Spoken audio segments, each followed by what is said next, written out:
धन्यवाद देना चाहता हूँ। इस कार्यक्रम में उपस्थित सबसे पहले तो इस पावन धरती को नमन करता हूँ कि आज जो प्रतिभा सम्मान समारोह इस पावन धरती पे आयोजन किया गया है तहसील मोहकर में, इन धरती को मैं नमन करता हूँ। इस कार्यक्रम में उपस्थित हमारे जो मोहकर ब्लॉक की समिति है, इन्होंने कम समय में जो इस कार्यक्रम का आयोजन किया है, मैं उस समिति को तहे दिल से धन्यवाद देना चाहता हूँ कि उन्होंने इतनी कीमती समय में और जो इस आयोजन का कार्यभार अपने ऊपर लेकर इस कार्यक्रम को सफल बनाने के लिए पूरे जी जान से मेहनत किया है और आज आप लोगों के सामने में इस कार्यक्रम का जो है कार्य योजना बना हुआ है और आप सब देख भी रहे हैं।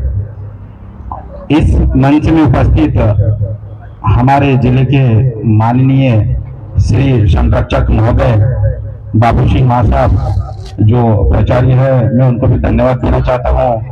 इस मंच में उपस्थित इस ब्लॉक एवं जिला अध्यक्ष माननीय श्री गोलिया भलावी जी, मैं उनको भी धन्यवाद देना चाहता हूँ। इस मंच में उपस्थित जिला समिति महावी समाज संगठन के अध्यक्ष माननीय श्री चरणलाल जी दर्शना, मैं उनको भी धन्यवाद देना चाहता हूँ।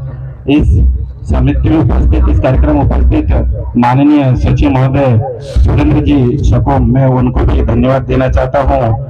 इस समिति में उपस्थित माननीय कन्हैयालाल सिंधु जी जो हमारे ITI के प्राचार्य है और इस कार्य योजना जो सम्मान समारोह है, इनका भी विचार से इस कार्यक्रम को किया गया है, मैं उनका भी धन्यवाद देना चाहता हूँ।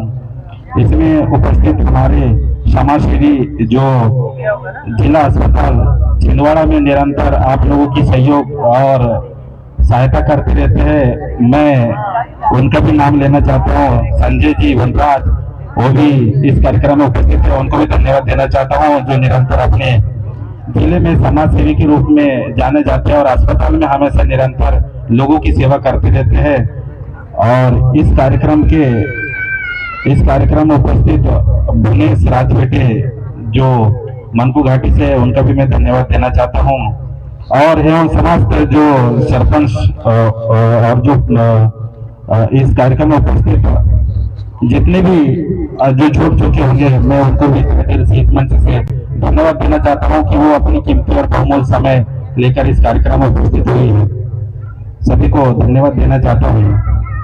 आप लोग देख रहे होंगे कि दिनों दिन अपने समाज की जो शिक्षा की स्तर है वो निरंतर गिरते हुए जा रहा है, शिक्षा कमजोर होते हुए जा रहा है।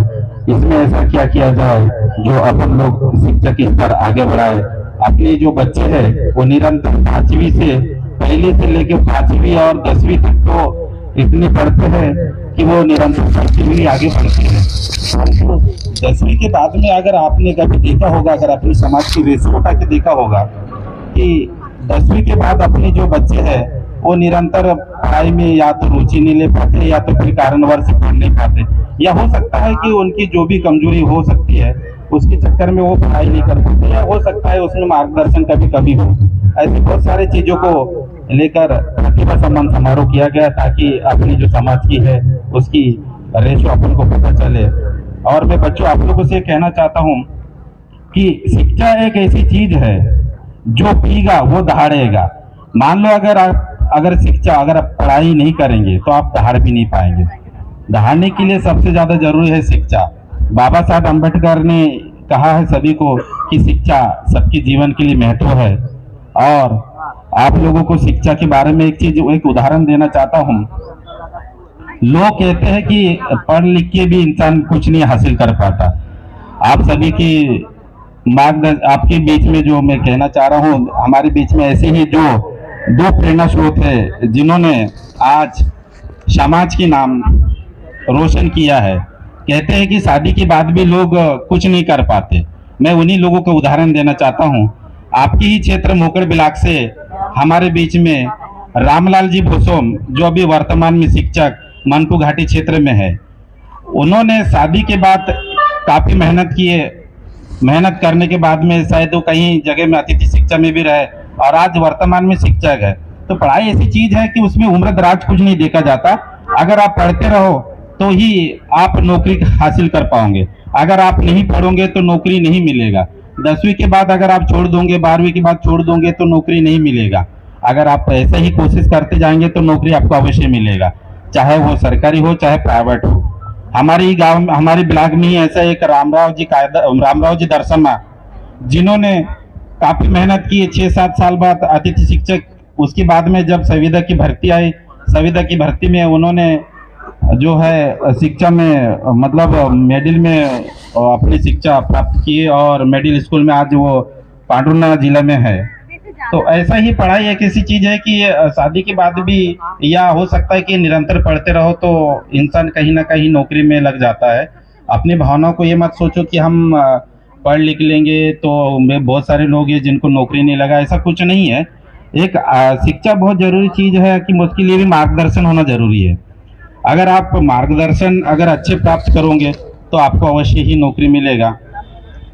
और मैं बस इसी शब्दों के बीच में अपनी वाणी को विराम देता हूँ और हमारे बीच में उपस्थित जो सर है वो हमेशा सभी का मार्गदर्शन करते रहते हैं। आईटीआई के प्राचार्य महोदय, आप जिस भी सलाह हो अगर शिक्षा के संबंध में तो आप उनको बेहिचक पूछ सकते हैं, फोन लगा सकते हैं और बात कर सकते हैं। और बस सबसे पहले तो ये कहना चाहता हूँ कि आपकी जो ब्लॉक समिति है उनसे ही पहले संपर्क करें, उनके माध्यम से ही आप वहाँ तक पहुँच पाएंगे। अगर आप ब्लॉक की समिति से टच में नहीं रहेंगे या संपर्क में नहीं रहेंगे तो वो आपको जानकारी कैसा दे पाएगा। इसलिए सबसे पहले मैं कहना चाहता हूँ कि आपके ब्लॉक की समिति से आप निरंतर संपर्क में रहे तो ही आप शिक्षा जो है वो उसको अच्छी तरह से हासिल कर पाएंगे। बस इसी शब्दों को विराम देते हुए जय हिंद जय भारत के साथ अपने शब्दों को विराम देता हूँ। जय हिंद जय भारत।